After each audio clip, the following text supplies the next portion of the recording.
Très chers internautes, mesdames et messieurs, bonjour, bonsoir, suivant l'heure à laquelle vous allez nous suivre.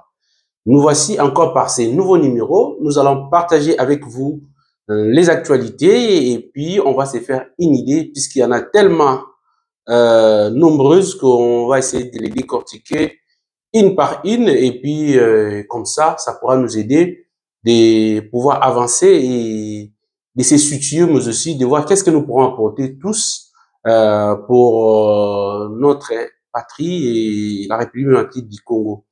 Alors, la République démocratique du Congo est en train de traverser une phase très déterminante et que traverser, c'est les derniers virages que nous sommes en train de traverser. Si le président Tshisekedi joue bien ses cartes, eh ben, la RDC va effectivement jouer ce rôle de la gâchette qui se retrouve au niveau de l'Afrique centrale et c'est là au niveau de l'Afrique et ça va permettre le développement comme l'avait si bien dit Franck Fano et nous allons le voir. Pour bien cerner ce qui se passe, on va les décliner à plusieurs points pour que nous puissions tous comprendre ce qui se passe réellement.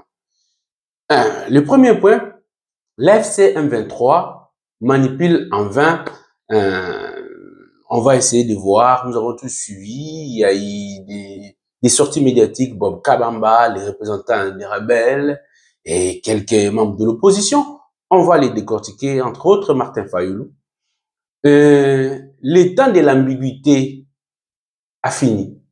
Il est temps maintenant de mettre tout au clair et on va les décortiquer aussi. Les États-Unis ont officiellement placé le Rwanda sur leur liste des pays sous alerte voyage. Qu'est-ce que cela signifie? Quelles conséquences? Pourquoi cela maintenant? On va le voir, les décortiquer tout à l'heure. Des tentatives de division interne seront les stratégies que Kagame va utiliser pour affaiblir le gouvernement ou sinon le régime de Tshisekedi, puisqu'il ne s'avoue pas vaincu, bien qu'affaibli, il va utiliser toujours des moyens et donc on doit être très prudent. On va les analyser comment cela est possible. On va le voir. Mesdames et messieurs, et alors, avant de commencer, je tenais à vous rappeler qu'aujourd'hui, nous sommes le 21 juillet 2025. Je vous salue partout où vous vous retrouvez. Le premier point, sans tarder, l'AFC M23 manipule en vain. Nous avons tous suivi, très chers internautes, que aussitôt cette déclaration des principes qui vient d'être signée entre le gouvernement congolais et le mouvement rebelle AFC M23, nous avons tous suivi, il y a eu des déclarations, des sorties médiatiques de certaines personnalités des mondes politiques. Notamment, nous avons suivi Bob Kabamba, qui va passer 5 heures après juste la signature sur TV5 Monde pour qualifier cette déclaration des principes de déjà un échec avant même sa mise en application. Pourquoi? Il est justifié par le fait que la signature, la personne qui a signé pour le compte du gouvernement congolais n'est pas un membre du gouvernement et que pour que les conclusions, sinon les décisions qui ont été prises dans le cadre de cette déclaration de principe puissent être exécutées, il va falloir que les gouvernements l'entérinent lors de la réunion du Conseil des ministres. Mais cela nous étonne franchement parce que comment est-ce possible, on peut dire que c'est déjà un échec alors qu'il n'y a eu même pas la tenue d'un des conseils des ministres aussitôt après la signature de l'accord. Il va falloir d'abord attendre, voir qu'est-ce que cela va donner. Puisqu'en réalité, c'est une procédure, c'est un processus qu'il fallait attendre. Mais le fait de sortir tout de suite, ça nous pousse à comprendre exactement qu'il y a des gens qui travaillent contre le Congo, mais pour les ennemis de la République démocratique du Congo. Il en est des cas de Bob Kabamba, qui maintenant là ne se cache plus. Il vient aussitôt se présenter. Quand vous suivez les narratifs qu'il utilise, justement, il ne fait que condamner le gouvernement, se positionner comme un défenseur des mouvements rebelles, mais aussi des ennemis de la République. Qu'est-ce qui se cache derrière? On comprend tout de suite ce qui suit. La première des choses, c'est le fait Bob Kabamba de se présenter comme ça dans cette émission qui apparaît très clairement quelque chose de déjà préparé, qu'on attendait juste la signature pour venir justement contrer cela, c'est que c'est passer un message aux politiques qui se retrouvent déjà aux côtés du président Tshisekedi que vous avez la possibilité de pouvoir créer des manœuvres pour ne pas mettre en exécution cette déclaration de principe ou sinon mettre à mal ces processus de paix pour la République du Congo et aussi mettre à mal le partenariat entre la République du Congo et les États-Unis. Mais cette réflexion-là pose problème, justement pourquoi? Vous devez savoir tout de suite que, en fait, en réalité, tout ce qui se passe, que ce soit à Doha, avec le roi, ce ne sont que des simples formalités, puisque politiquement, les États-Unis ont décidé de venir déjà investir en République démocratique du Congo. Ils savent déjà toutes ces manœuvres-là que vous êtes en train de faire.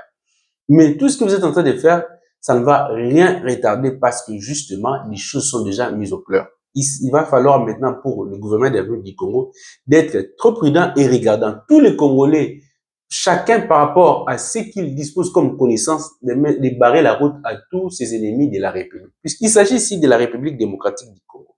Ce n'est pas un fait d'un individu, mais plutôt de toute la République. Lorsqu'on veut faire des choses pour aller vers la paix, vous venez pour contrecarrer avec des arguments qui ne tiennent pas debout. Ça, ce sont des signes déjà d'un échec.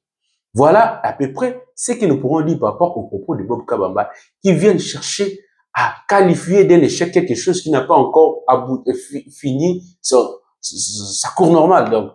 Donc franchement, ça prouve que là, c'est juste de la manipulation de la part du Rwanda et de ces marionnettes qui travaillent pour son propre compte, pour le compte du Paul Kagame. Et les représentants, il est venu son tour de parler, il veut torpiller l'essence même de cette déclaration de principe, comme quoi, pour eux, restaurer l'autorité de l'État, c'est que chacun dans son coin. Donc, le gouvernement de la République du Congo dirige là partout où il s'équipe et les rebelles, ils vont garder leur parti. Très chers amis, je vais vous dire simple, je vais faire simple. Déjà, je vous dis que les propos de l'AFC M23 tenus par leurs représentants, c'est justement l'effet pour quelqu'un qui voit déjà son échec à l'œil nu. Puisque vous signez autre chose, vous venez déclarer autre chose. Vous allez mentir qui? Ce qui se passe maintenant, ceux qui ont suivi mon émission précédente d'hier, je l'ai dit très clairement que cette façon d'agir, c'est ce qu'avait fait aussi le ministre des Affaires étrangères au Rwanda lorsque l'on a signé l'accord de paix avec les États-Unis. Il a voulu torpiller pour dire tout simplement que non, les mouvements rebelles, les troupes rwandaises ne peuvent quitter la République du Congo que dès lors que l'FDLR seront démantelés. Tout de suite, ils ont été recadrés par Massad Boulos pour dire tout simplement que cela va se faire concomitamment au même moment, en même temps. Pourquoi il les dit? Parce qu'ils savent. Vous devez savoir une chose, que Massad Boulos, c'est un diplomate. En diplomatie, on vous donne des coups tout en blaguant. Par des termes polis, mais on vous dit des vérités. Massad Boulos est très clair que l'intégrité territoriale de la République du Congo n'est pas discutable, on ne peut pas discuter là-dessus. C'est pourquoi on commence par des déclarations de principe. C'est-à-dire qu'on cadre déjà des choses. Voilà des choses sur quoi on doit se pencher et des limites à ne pas franchir. Donc, on parle de la restauration de l'autorité de l'État. Mais eux, ils disent que non, nous, nulle part dans l'accord, on a dit que non, l'M23 doit se retirer. Mais on dit restaurer l'autorité de l'État. Nous savons qu'il n'y a qu'un seul État et l'État est régi par une constitution. Une constitution organise des élections. Dans les élections, on élit un président de la République et toutes les autres institutions qui passent par les élections, notamment les parlements, les sénats et autres. Et donc, il y a un président de la République qui est légitimement élu. Lorsqu'on dit restaurer l'autorité de l'État, parce que dans l'État, il y a trois éléments. On a déjà la population, les territoires, mais aussi le pouvoir qui dirige à la tête duquel on trouve le président de la République. Lorsqu'on parle de restaurer de l'autorité de l'État, il faut que ces institutions-là gèrent la République du Congo telle qu'elle est décrite dans la Constitution. Et donc, fini les blagues de chercher à balkaniser. Ces langages-là, ça va les amener au chaos. Donc, certains avantages qu'ils pourraient avoir dans le cadre de ces pourparlers, ils risquent de les perdre. Puisqu'avec de tels propos, ça prouve à suffisance qu'ils ne sont pas prêts pour pouvoir céder si facilement. On vous montre la voie, on ouvre pour vous une brèche, une voie pour votre survie, mais vous voulez la fermer. Et vous allez perdre. Parce que là, les États-Unis ne signent pas avec des rebelles. Comme l'État, comme l'a dit le représentant des mouvements rebelles, il a signé avec l'État congolais et ils disent que nous discutons avec la République du Congo, avec le gouvernement congolais. C'est pourquoi ils vont signer l'accord, le partenariat entre les États-Unis et le Congo. Ce ne sera pas avec les mouvements rebelles. Et donc, ils vont partir. Donc, tout ce qu'ils disent là, ce ne sont que des simples faits inutilement. Et il y a un autre point, c'est celui de Martin Fayulu, qui estime qu'il salue cette déclaration de principe, mais il estime que ça devrait être aussi couronné par les dialogues au niveau interne. Moi, je pense que c'est bien beau de dire ça, mais la meilleure des choses serait d'abord d'insister sur l'agression. Que l'ennemi parte d'abord et les restes, nous pourrons le voir après. Chercher à faire des mini-mélos, choses graves, à mettre la Senko, les CC, pour pouvoir discuter, mais le président de la République les a déjà réussi. On va voir qu'est-ce qui va découler, parce que tous les plans qu'ils ont eu à faire pour pouvoir faire tomber le régime de Tshisekedi, puisqu'il y a des informations confidentielles qui ont été données au président de Tshisekedi, pour déceler les gens qui ont déjà comploté contre le président, et il a des noms, que ce soit des autorités militaires comme politiques, il y aura vraiment, on va balayer dans la cour du président. Et des choses vont être au clair. Et toutes ces manœuvres ici vont finir. Et c'est pourquoi nous disons, il est temps pour chaque Congolais de comprendre que nous devons maintenant ouvrir l'œil et le bon. Et que c'est le moment pour la politique congolaise de recouvrir sa place longtemps perdue. Parce que nous sommes une puissance au regard de notre importance géopolitique et stratégique. Et que nous sommes tellement importants que nous sommes enfuyés, nous devons le comprendre. Nous devons nous organiser au niveau interne. Les États-Unis, et quand je parle de finir le temps de l'ambiguïté, pourquoi nous le disons justement? Pourquoi? Parce que souvent, il était question, vous allez négocier avec des mouvements rebelles, trop d'ambiguïté, vous faites des brassages, des mixages, alors qu'il y a des infiltrations qui se créent très clairement, il y a que des militaires étrangers rwandais qui vont se filtrer dans l'armée, et au final, la République du Congo ne dirige pas son propre pays. Donc c'était pour nous comme une humiliation. Et cela ne nous permettait pas de pouvoir contrôler tout ce que nous regorgeons comme richesse, que ce soit en minéraux-stratégie, en d'autres ressources naturelles. Nous ne le contrôlons pas parce qu'il s'agissait là du contrôle par le Rwanda et ses bourreaux. Et de c'était vraiment une humiliation. Et là, fini ces jeux de cache-cache. On vous dit très clairement que tout est déjà démontré.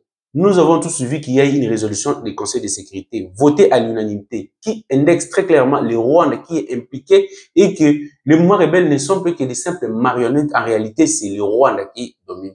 Et les Congolais qui appuient que non, voilà, nous voulons d'abord les dialogues, alors qu'on vous dit, les voisins, les autres vous disent que maintenant, les problèmes pour vous d'abord, c'est parce que vous êtes contrôlé par un pays étranger. Mais vous voulez congoliser l'affaire alors que le fait est là. Alors que tous aussi, on les critiquait, on les disait avant. Maintenant, parce que les gens veulent manipuler des choses pour des intérêts personnels, on veut ignorer les gros morceaux. Ce qui nous pose problème, c'est l'agression rwandaise que nous devons d'abord chasser, être unis pour pouvoir gagner, restaurer l'autorité de l'État et puis récupérer notre pays et notre autonomie. Voyez-vous cela? Fini ces jeux de cache-cache. Et donc, vous devrez d'abord quitter, les Rwandais devraient quitter. Ceux qui se considèrent comme des Congolais, puisqu'ils pensent qu'on devait dire que retrait des mouvements rebelles. Non, vous dites que vous êtes des Congolais, on ne va pas vous chasser, on va vous désarmer là, parce qu'il y a des processus que vous avez tous été membres, partie prenante, notamment processus de Nairobi qui concerne des mouvements rebelles que vous devrez aller vous cantonner, on va vous identifier et au cas par cas, on va étudier qui va être inséré dans la vie civile, dans l'armée et dans la vie politique et ceux qui sont sous la coupe des sanctions ou sinon des poursuites judiciaires seront jugés, ne bénéficieront de rien et des choses seront étudiées au cas par cas. Cette fois-ci, c'est clair.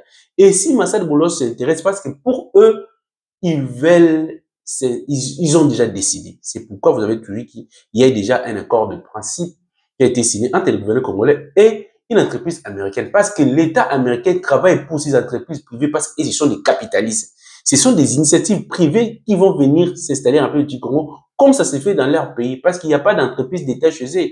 C'est des privés qui développent l'État. L'État organise, améliore le climat des affaires pour que des entrepreneurs puissent venir s'instaurer et s'installer, développer leurs activités pour l'intérêt de l'Amérique. Et donc, c'est comme ça que ça va se passer. Donc, il est clair, fini ces jeux de cache-cache, ça ne pourra plus marcher. Les États-Unis ont officiellement placé le Rwanda sur la liste des pays sous alerte de voyage. Pourquoi cela maintenant? Qu'est-ce que cela, ça signifie d'abord? C'est-à-dire que déjà les États-Unis font déjà des campagnes pour dire que le Rwanda n'est plus un allié stratégique, un allié pour nous sérieux de confiance. Donc, le Rwanda a perdu déjà la confiance des États-Unis qui les protégeaient par toujours. Et là, on est en train de mettre des choses à clair. Il est temps pour nous, la République du Congo, le président Tshisekedi, de saisir ces moments ici pour pouvoir maintenant accentuer, activer les plans de la diplomatie pour nous positionner en position de force, puisque tout ce que cela aura comme conséquence, c'est que des entrepreneurs auront de peur, des banques, tout ça, des assurances auront maintenant de peur d'aller vers le Congo. Vous devez savoir que le tourisme représentait 600 millions a représenté 600 millions de dollars en 2023 pour le Rwanda. Et là, avec cette interdiction de Rwanda, cette alerte voyage que les États-Unis viennent de placer le Rwanda, ils vont perdre déjà, en termes sur le plan économique, beaucoup d'argent et ça sera une déstabilisation claire et nette. Et la République du Congo devrait maintenant saisir cette opportunité pour se positionner. Fini avec les Rwanda, avec ces jeux-là, ces jeux de cache-cache, comme je viens de le dire. Et là, maintenant, ils sont placés en position de faiblesse. Et voyant cela, qu'est-ce qu'ils vont faire? C'est ça l'élément que moi, je vais essayer de parler, c'est que c'est les tentatives de division interne. Kagame, c'est quelqu'un qui est déjà habitué à toujours à manipuler, à s'imposer. Il ne veut pas écouter. Il va maintenant chercher quelles sont les failles au niveau du Congo, du gouvernement congolais. Il sait que les opposants congolais, ce sont des manipulables. La classe politique est manipulable. Il va chercher maintenant à diviser, à créer des diversions pour pouvoir fragiliser le gouvernement et ne pas permettre à ce que les partenaires de la République du Congo nous prennent au sérieux. Donc, le président Tshisekedi et ce gouvernement et son régime devaient être très, très regardants, bien jouer des stratégies claires pour ne pas tomber dans les pièges de l'ennemi qui est là, qui n'a pas encore dit son dernier mot. Il cherche à tout prix comment nous mettre à terre. Donc, ils ne s'avouent pas vaincus tout de suite, mais alors qu'ils sont affaiblis, nous devons les enchaîner par des stratégies politiques, mais aussi nous organiser militairement et technologiquement, surtout cela. Donc, c'est très important et nous devons en tenir compte. Mais si le Rwanda continue d'entêter, il y a des risques parce que les États-Unis, il y a l'épée des Damoclès qui pèse déjà sur le Rwanda. Donc, il y a des risques. Déjà, les risques, il y en a multiples. On risque d'ouvrir maintenant des enquêtes internationales sur contre des crimes commis en République du Congo parce qu'ils ont été longtemps protégés par les Américains à l'époque de Bill Clinton et les autres. Et là, s'ils s'entêtent, on va ouvrir des enquêtes internationales contre les crimes commis en RDC. On va les arrêter tous. Et puis, il y aura des interdictions de voyage comme on le fait. On va geler des avoirs. Donc, il y a déjà des sanctions qui sont prêtes là. S'ils s'entêtent, ils cherchent à manipuler les FM23 comme ils sont en train de les faire là, ils seront tous mis à terre. Parce que là, il s'agit d'une question des vies et d'intérêts politiques de haut niveau. Il s'agit d'une guerre entre la Chine et les États-Unis. Les États-Unis a compris cela, a décidé. Et toute manière, ce n'est pas le Rwanda qui va venir embrouiller les États-Unis. Voyez-vous ce que nous voulons partager avec vous aujourd'hui, mesdames et messieurs. Donc, je suis très heureux de savoir que vous êtes très nombreux en train de nous suivre. Je pense qu'on va s'arrêter ici. On pourra revenir par un autre numéro pour développer d'autres sujets que nous avons laissés en suspens. Et vous allez tous comprendre en détail l'intérêt pour la politique du Congo de pouvoir se positionner en position de force parce que l'ennemi est déjà affaibli, mais nous ne devons pas être distraits quant à cela. Donc, si c'est pour la première fois pour vous de participer à cette émission, ce que je peux vous demander, c'est de vous abonner, de cliquer sur la cloche de notification pour ne rien rater, mais aussi surtout de partager nos vidéos pour une large diffusion. Ce que nous vous demandons également, c'est de cliquer sur des j'aime pour que nos vidéos soient référencées par YouTube. Ça nous fera énormément plaisir. Voilà ce que nous pourrons vous demander. Moi, je vais me présenter. Je suis Guilhem Ikobi, juriste de formation, expert en commerce international et en négociation. Diplômé en ressources humaines, je suis chercheur. Quant à moi, il ne me reste qu'à vous souhaiter toutes les bonnes choses du monde. Que Dieu vous bénisse et je vous dis à la prochaine.